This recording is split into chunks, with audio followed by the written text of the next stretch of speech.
Well, I had a solar panel up, but it was only 20 watts. It was this guy.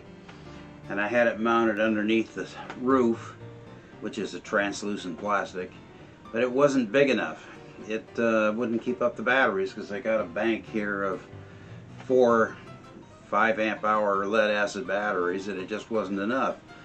So after months of hoping and struggling and dragging an extension cord out here to keep up the batteries, I decided I just have to break for it and buy a bigger solar panel. So I bought a 100-watt solar panel, but instead of mounting it inside, which it wouldn't fit, I had to mount it on the outside, but I didn't want it on the plastic roof, so I decided to mount it on the wall and tilt it, and that meant making some brackets.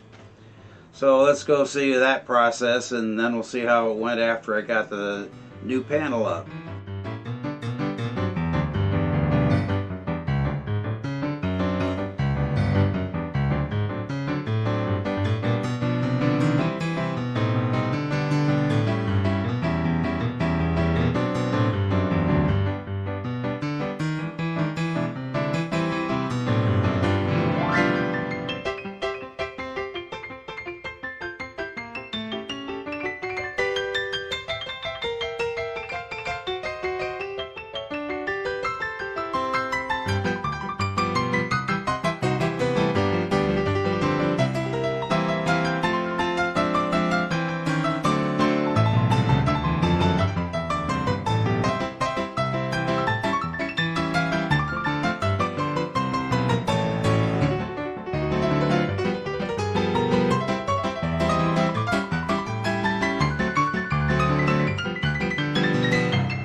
Well, after a lot of struggle trying to put up that 50-pound rig by myself, I finally got it up and got it plugged in. And then, somewhat to my surprise, these solar charger, these panel monitor things, they don't work like a regular battery charger. They work more like a trickle charger or a float maintainer, a float voltage maintainer. So I had to go drag out the extension cord again and charge up the batteries.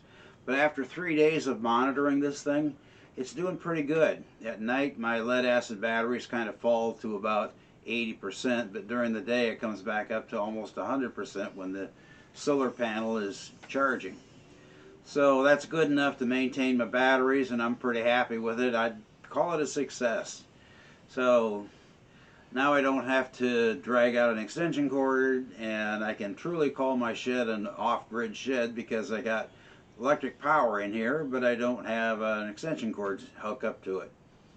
So the next step is probably get a battery inverter and use that to set up maybe an extra computer in here for a software-defined radio, or run a fan when it gets hot in here.